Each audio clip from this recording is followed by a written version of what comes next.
Well, I think we can get started now. Greetings, everyone, and welcome to the webinar today. We will talk about how, with zAgileConnect, and particularly in terms of integrating Salesforce and JIRA, you can improve coordination between support and engineering teams. We're also very happy to welcome Tess Romana from Accellion. Tess is joining us today to share the requirements that they had for this integration, why they were thinking or needing this, the evaluation criteria for the integration itself, as well as their experience to date with zAgileConnect. Welcome, Tess. Thank you, Sanjeeva. So I guess I start with, a couple months ago, I was tasked to look for a Salesforce JIRA connector, and for a couple reasons. First is we are doing a manual link from our Salesforce case to JIRA, so there's a lot of chance there to make an error. We have the users have to log in and remember their login and password in JIRA and create an issue. After that, they have to go back to Salesforce and remember to put in the JIRA number. So we wanted to eliminate that. And also, there was no way for our support engineers to find out what the status is of the JIRA issue that's linked to their case, unless, of course, they have the JIRA number, they log into the system, look for it, and maybe make a list on their own.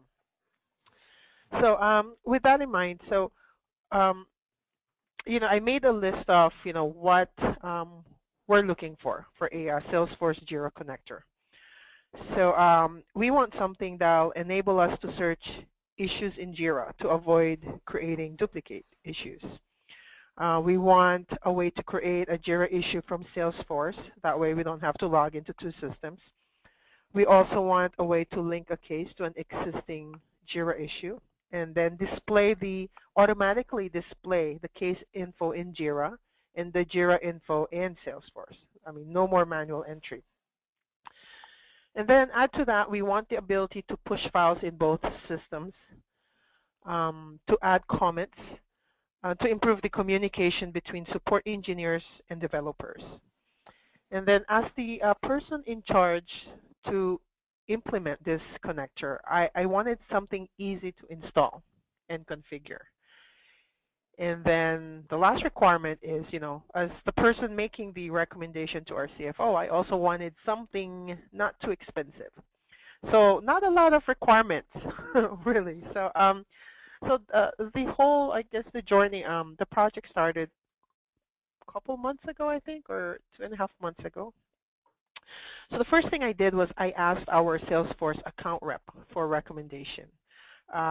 He recommended a different product, not zAgileConnect. So, he only mentioned that product, so I thought, okay, I'm 95% sure I'm going to go with this product. That was the first mistake I made in this project. I wasted so much time installing that recommended product in our sandbox. So my first issue was the documentation. I was confused, did not know what to do after install, so I had to constantly email them. We exchanged a bunch of emails just to figure out how to configure it. But, I was still kind of working on it, thinking, okay, this is it. Next thing you know, I was just confused how to link the case to the JIRA issue. They were using link and associate, and so it's pretty much 2 steps. You link a case to show your information in JIRA, and then after that you associate it to see the info in Salesforce. And I'm like, okay, this is not looking good. And then I started seeing more and more problems, such as I can only send files from Salesforce to JIRA, but the developers cannot send any file from JIRA to Salesforce. And then the comment options are limited. Either I send all the case comments to JIRA, or I pick public only or private only. So, at that point, Unfortunately, I waited, a few weeks before I decided there's got to be a better product out there. This time I did not consult with our Salesforce account manager, and I just went to App Exchange on my own. I got, there's got to be something better than this. Um, Came across product number two. There's some improvement there because on my part because this time I didn't spend too much time on it. I looked on it and I saw red flags right away, such as I had to do like three three custom buttons on top of the case layout, which is just confusing for the users. And then to send files to JIRA or to Salesforce, my only option was to send all files unless I define a prefix. So I'm like, if we're gonna buy a connector, we're gonna do it right, and well, yeah, we don't want to remember a prefix just to send the right files to the other system. So then I came across zAgile. Um, so at this time, I feel like I'm an expert. I've encountered red flags, so I know, once I encounter certain things, I'm gonna stop.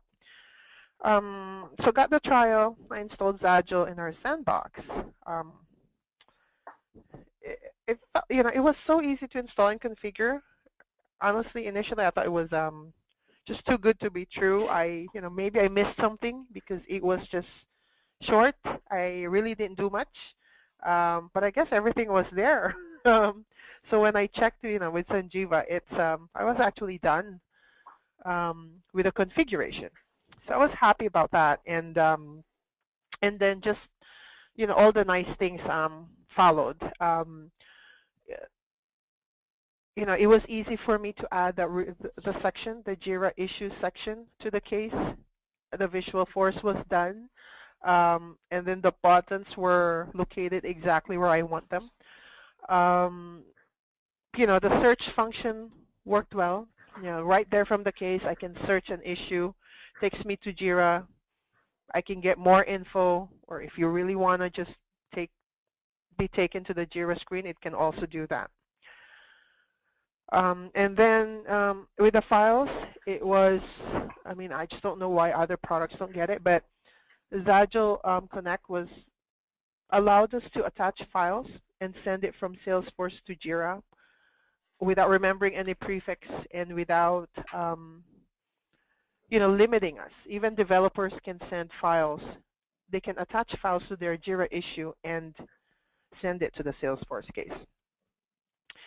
And I think the favorite, this is our favorite from all the great features.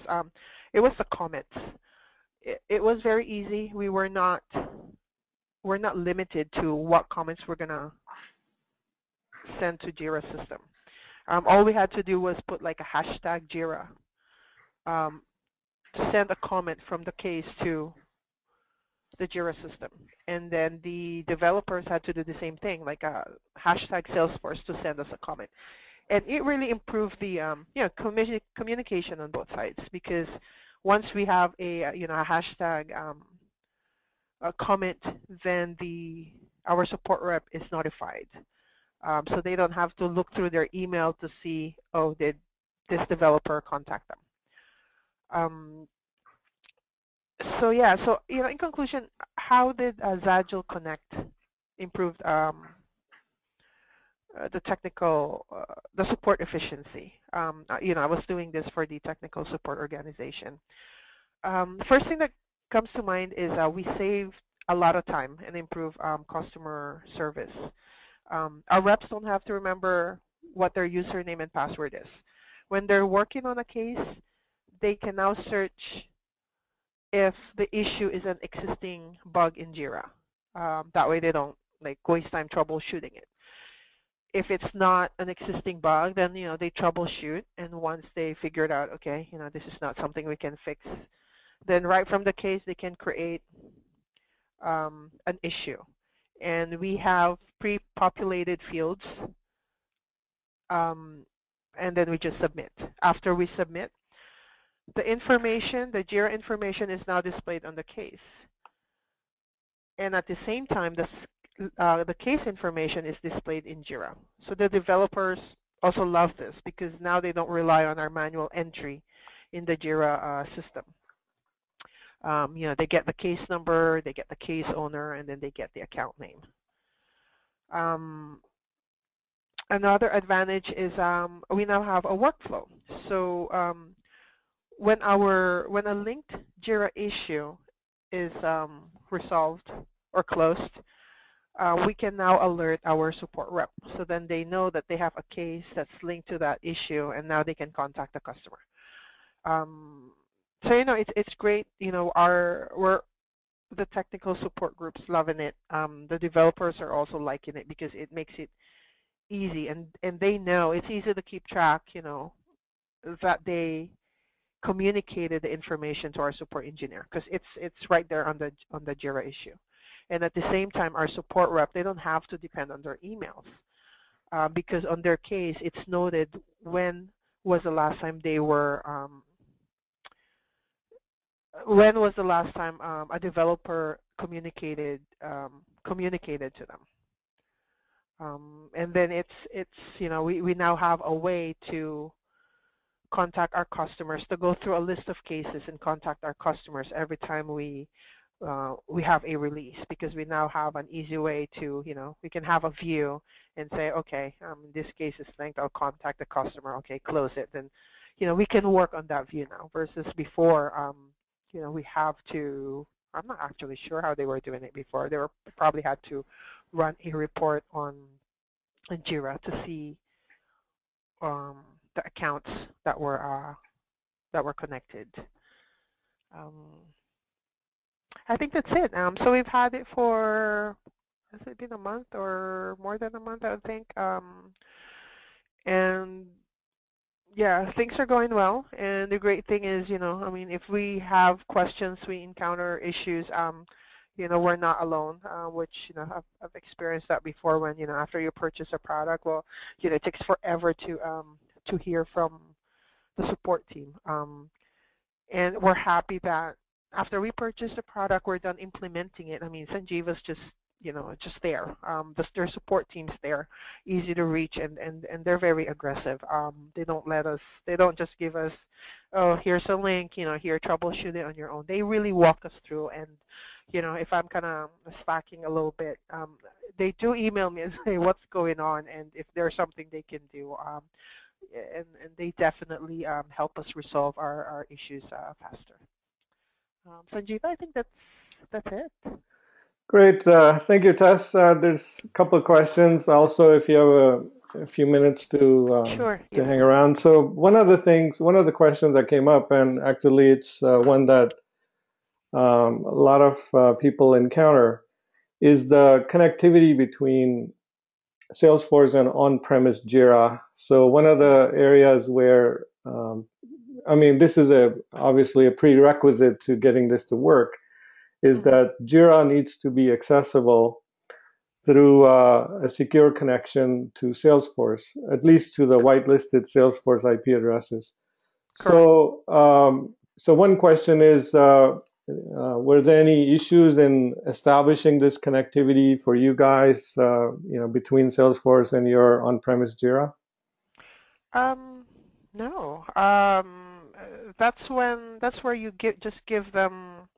I remember that our IT person did this. That's to allow the systems to just talk to each other, right? And so you can like pull info and put updates. No, we didn't have a problem at all.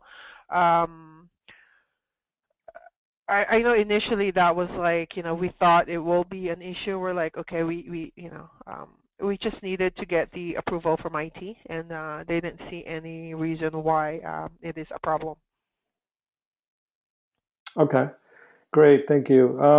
Another question is, and this one actually I'll address, is integrate, whether this product supports Salesforce with on-demand JIRA.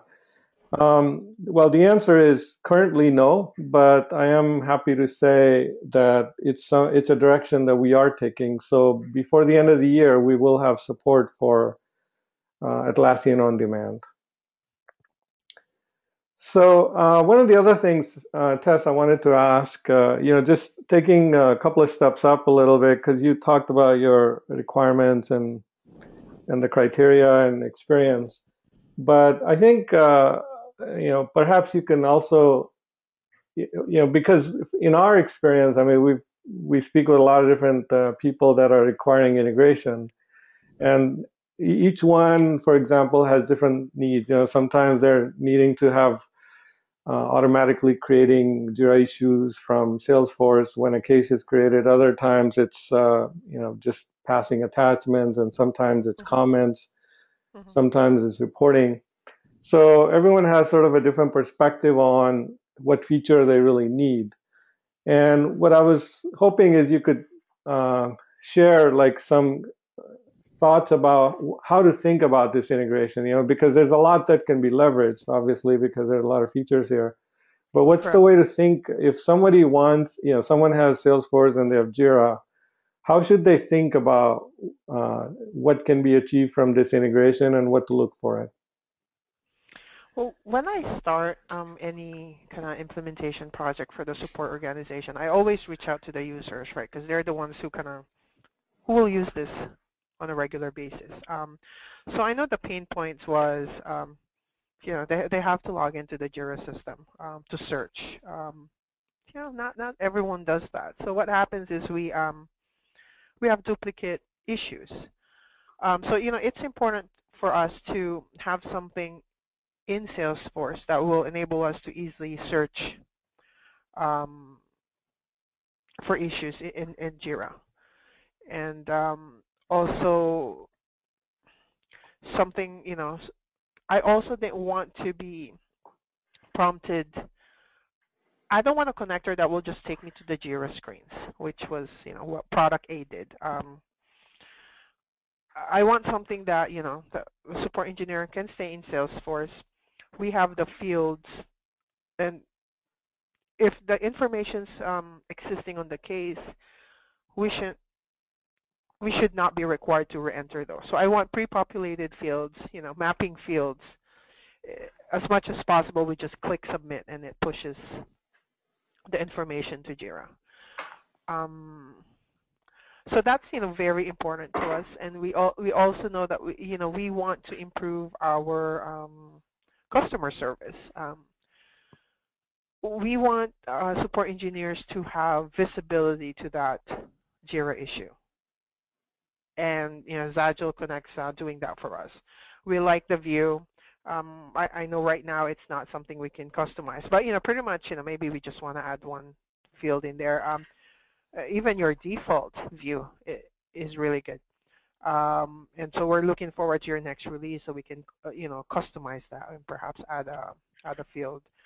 So we really like that part too about the workflow. So to us, it's I created a list of what are the main functionalities we're looking for, which I mentioned was search, create, link.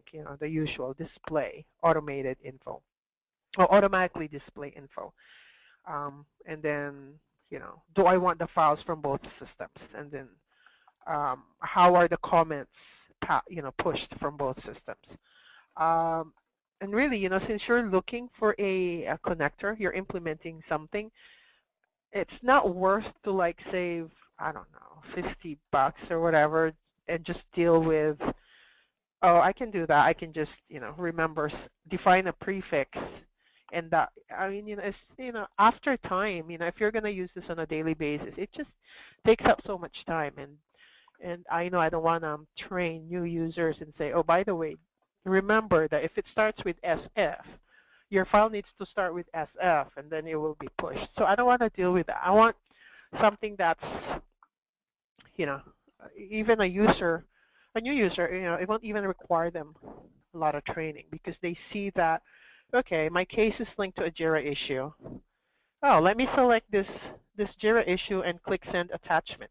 And then they'll be prompted, they will be a display of files will be provided to them, and they just select what to send. So, something very easy. You know that nothing will be lost when you train new users or, when new users come in.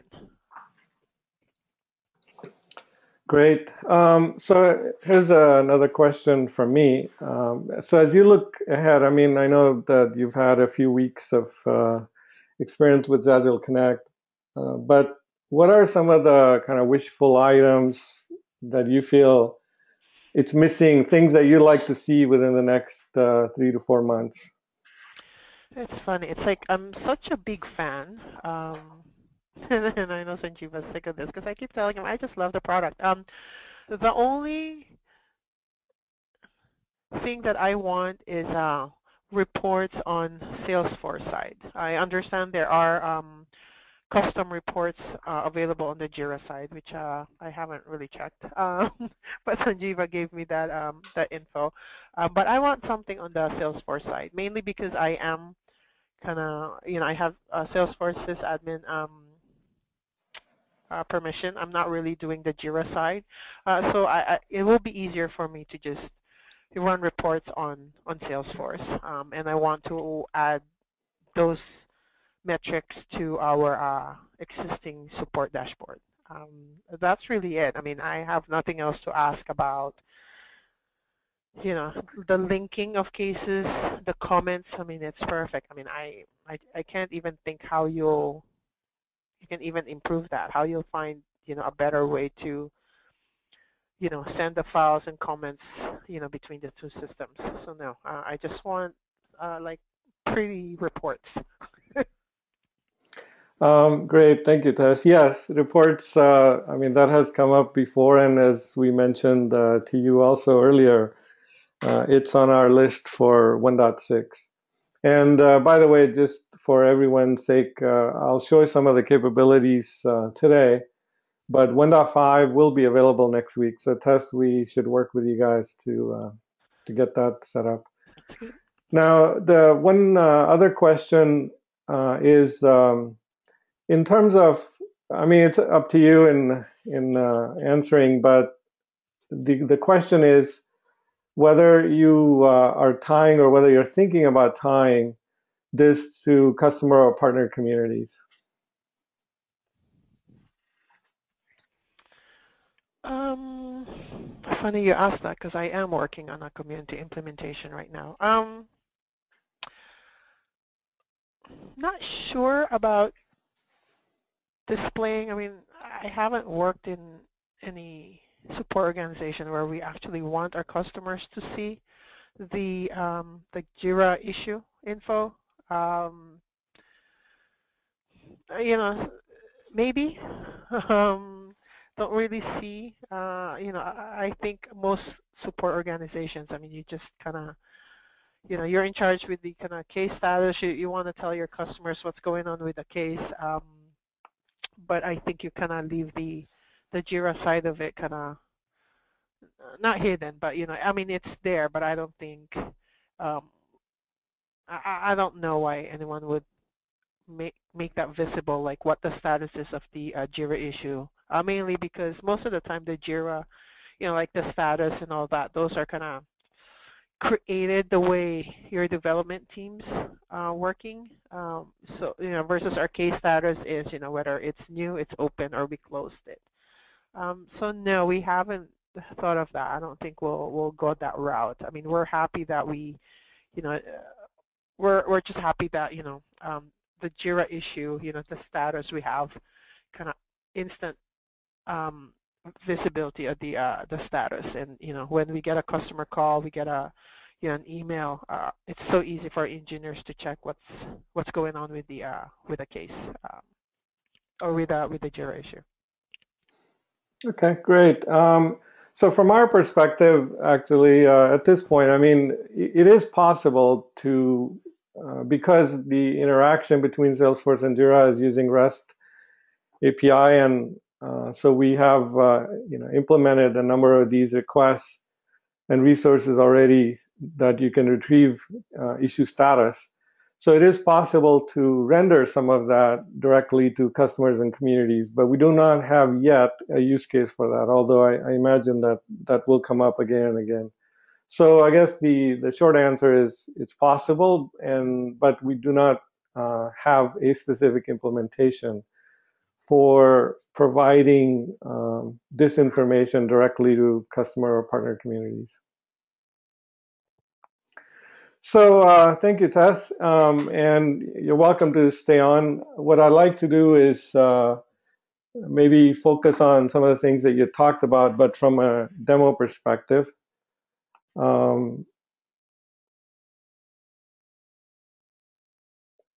And also, actually, I'm just reading some questions, so please feel free to type in your questions as they come, and we'll address them after the demo.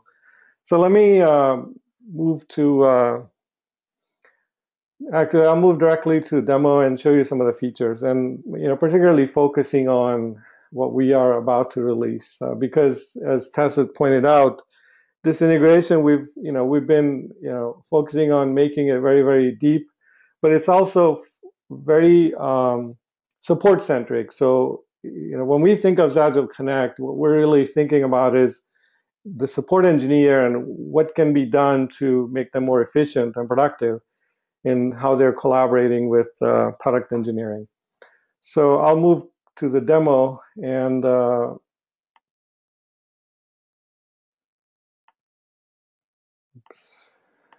just give me a couple of minutes.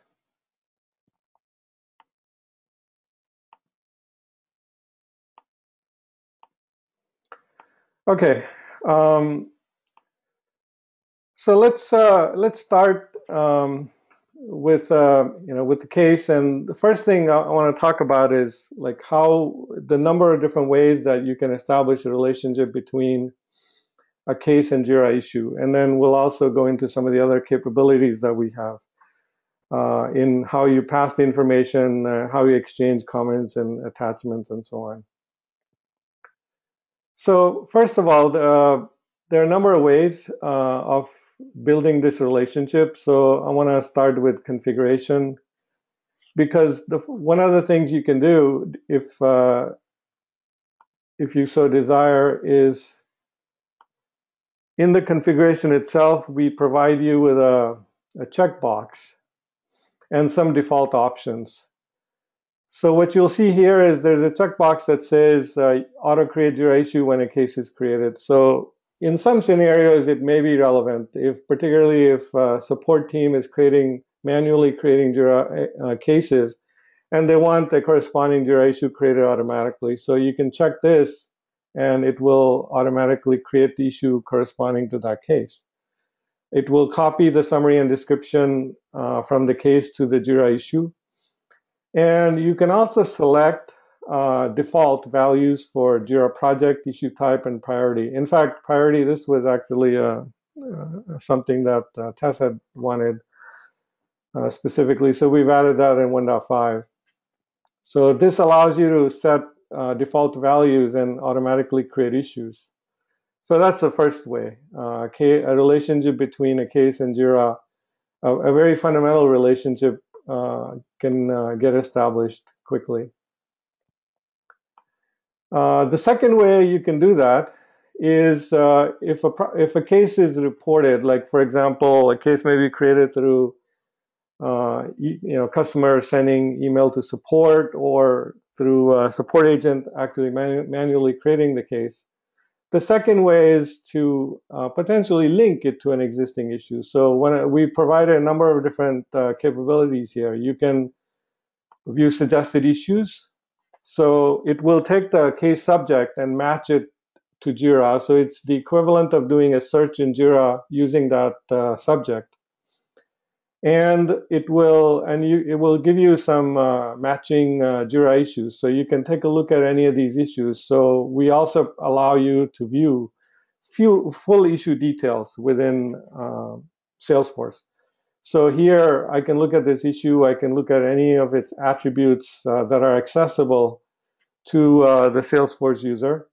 And not only that, we've also added in 1.5, we will show you if that issue is potentially linked to a different case. So if there's an issue that's already existing to a problem that a customer has just reported, not only can I see that issue, but I can also know what other case it may be associated with.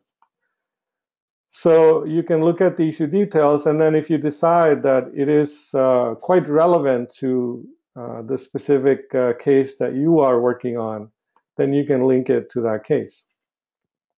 So this then allows you to establish that relationship between case and this issue if you want to track it. One of the other things you're noticing here also is that we support many-to-many relationship between case and issue. So a number of things are evident here. One, because we link that issue, then the status of that issue and some of the other key attributes are immediately accessible within Salesforce. Also, this case has been linked with or additional issues were created for this case. But then if you go to that issue in JIRA, you'll also see the same thing, that the cases that it has been associated with are immediately available to the engineer that's working on that. This is relevant because if there are multiple customers or stakeholders that are waiting for the resolution, then at least that level of visibility is available to engineering very quickly. And so all of the information that is desired to be shared with engineering pertaining to that case will be immediately passed. So, whether it's account, contact, priority, and so on, all of that information becomes readily available. So that's the second way of establishing that link. The third way is to actually create a new issue. So let's just go to another case that may not have JIRA issues associated with it. So here, for example, we'll go and create another issue. So the issue creation, we have changed this in 1.5 now, and we provide two different modes of issue creation. So one mode is a quick issue creation where default values are there and the summary and description is automatically captured. In this case, there's no description that exists, but you can provide some.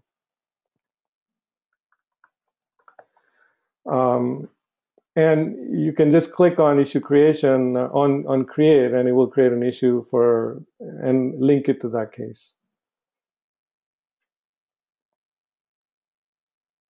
So if I go back to that case and refresh it, I'll see that it's now associated with this JIRA issue. And then I can go to this issue in JIRA, and I'll see that it has the link to the case. However, there's a different scenario where it's likely that we want to add some additional information. So that comes to the next topic of more than just creating or linking an issue. How do you pass information from Salesforce to JIRA? So you've seen one aspect of it, which is within the JIRA issue itself, there's a Salesforce properties panel. And in that properties panel, you will see case attributes, and you will also see some additional related objects, for example, account or contact and attributes associated with it. So I'll talk about how you can pass information from the number of different ways that you can pass information from Salesforce to JIRA. So the first one is in configuration itself. Also, we provide the ability for you to select all of the fields that you will share between Salesforce and JIRA, or all the fields that you want to pass from Salesforce to JIRA.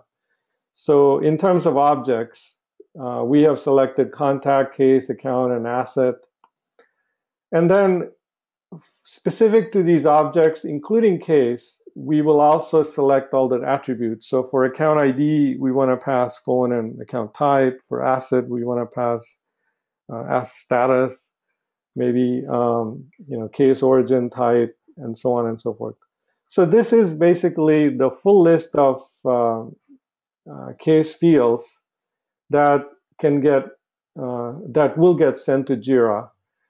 Not only that, they're also updated. So if any of this information changes within Salesforce, it will get updated in real time within JIRA itself. So corresponding to this, in JIRA, then there is field mapping, where you can select which fields that you want to display in JIRA and which fields you want to actually copy to JIRA fields. So here we'll start with field mapping. So field mapping will show us all the list of Salesforce fields that are available, or case attributes that are available, that we want to copy into JIRA fields. So here we have chosen to copy environment from case into a JIRA field called environment, and case origin to case origin, and so on. So we can, for example, we can even copy case number to label. That allows us to do searches in JIRA for specific cases. So this will do a straight copy of the field value from case to JIRA. And alternatively, you can also pass the field value by reference, which is what you saw earlier. So here you will see the full list of case fields and other objects and attributes that we have selected in Salesforce. You will see them here, and you can check which ones you want to have visible in the panel. So this list here and all of the selections correspond to this Salesforce properties panel. And then the mapping will correspond to the actual fields within Salesforce itself. So those are two ways that you can pass information. And the third is by actually entering the value within the field itself. If that information is not available in case that cannot be copied directly, and you want to actually enter it at the point where you're creating JIRA issue. So let's try some of those mechanisms. So first thing we'll do is enter some field here, some value here in environment. Because we know that one of the fields that we're passing to JIRA, to JIRA issue field is this. So now if we were to create try to create a JIRA issue, we can, the other thing we can do, for example, is we can change the issue type to task. So we have already set up task to have some required fields. So before we created a bug which did not have any required fields, and we were able to create that in the quick create mode. But because task has some required fields, you'll see this warning here that will tell you that reason and case origin are required, and hence they need to be filled before the issue can be created. So this information is actually automatically pulled from within JIRA, and this is a new feature that we've added in 1.5. So at this point, if you were to create it, it will result in an error.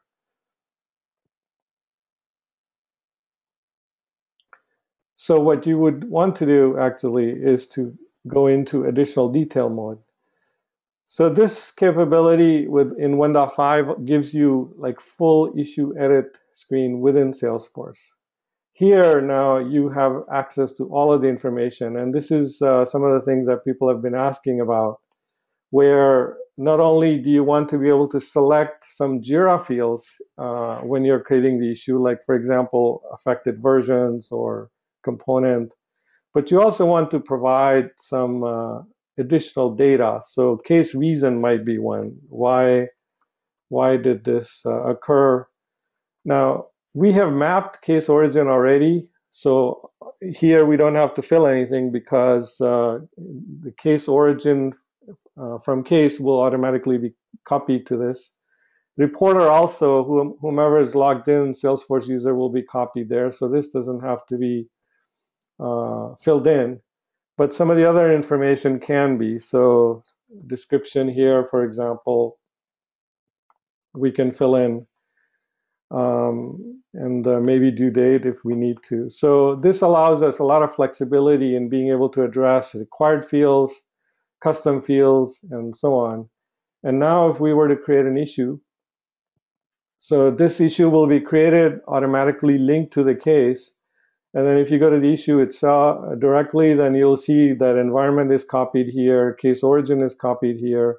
You'll see the Salesforce properties panel reflecting the things that we had selected to be visible. You'll also see some of the other information that we had also selected when we created the issue. So this gives you tremendous flexibility in creating JIRA issues from within Salesforce. And again, if you refresh this, you'll see that this case has now relationship to two different issues. One is a bug, one is a task. And of course, the corresponding case information is represented on the other side within JIRA itself. So this has been the core focus of 1.5 in terms of providing multiple ways of not only issue creation, but also passing information from Salesforce to JIRA. The other thing that we've also added is before the update, being able to update issue attributes, we had a very limited set of attributes that you could update from Salesforce. But now, if you click on the update icon or edit issue icon, you will have access to pretty much the issue edit screen in JIRA. And again, this is also there to support custom fields as well as any other, giving you basically full edit capability. The only thing it does not have is the JIRA workflow. So you cannot update any issue transitions from here. That's something that we will consider for in our future releases. But right now you can, with 1.5, update any of the fields that would be normally available to you in issue edit. So our focus, as we talked about earlier with zAgileConnect, has been to allow as much capability as possible for support agents to interact with JIRA without actually having to go to JIRA. So everything should look like as if they're still within Salesforce. And JIRA application is just somewhere embedded within it or transparent to the agent. So I wanted to focus on those specific areas. And as I mentioned earlier, zAgileConnect 1.5 will be available next week. So if you're in the process of evaluating or deploying, then it's something that we definitely recommend. Amongst other things, we've added some significant optimizations for the interaction between Salesforce and JIRA. So at this point, I think I will take some additional questions if there are any, and let's see. So one question is if there's any way to integrate JIRA with any custom object with this tool. So currently we support Case, and before the end of the year, we do actually expect to support other Salesforce objects, including custom objects. So the same functionality that you have seen with Case will be available by the end of the year.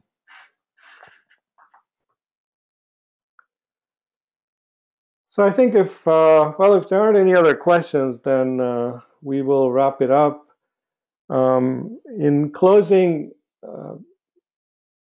there are a couple of things that I do want to point out, actually. Let me just go to this slide that are important. So as you start to think about evaluating zAgileConnect, most important is the prerequisite. zAgileConnect consists of a Salesforce app that is available on App Exchange and a JIRA plugin that's available on Atlassian Marketplace. These two must be there in order for this interaction, this communication to happen. The other prerequisite is, as we had talked about earlier, is HTTPS. So if you have on-premise JIRA, it must have access, or it must be accessible to Salesforce whitelisted IP addresses.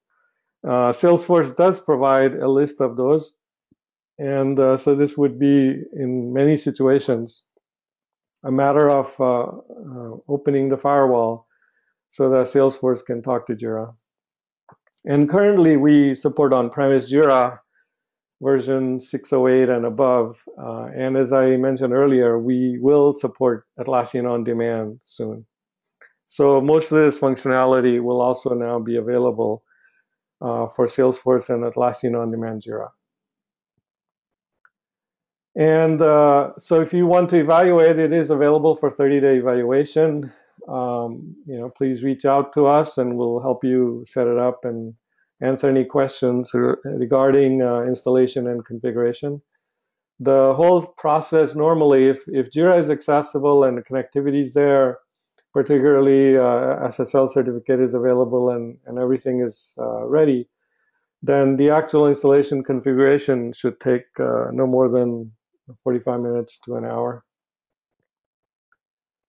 And so in terms of final closing remarks, we are releasing new features every 60 to 90 days. So we have 1.5 coming out next week, and then we have one more planned before the end of the year, which will have reporting in Salesforce, as Tess had mentioned.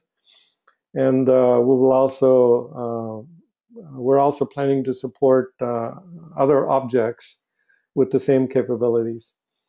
And as I said earlier, Test Drive is available, 30-day evaluation directly from Salesforce App Exchange. And then in terms of pricing, it's important to know, we price it based on active users per Salesforce org. So basically, it's a number of support agents that will be using it are the ones that are counted for pricing, not necessarily all Salesforce users, that fall into sales, marketing, and other areas. And also, we do not currently count any JIRA users towards pricing, although that may change beginning of the year. So if there are any other questions, please feel free to reach us at sales or info@zagile.com. Tess, are you still there? Yes, I am. Well, thank you again, Tess. I really appreciate you joining and offering your perspectives. We definitely appreciate your time. And I think we will now wrap up the webinar. Thanks, everyone. Thanks for joining.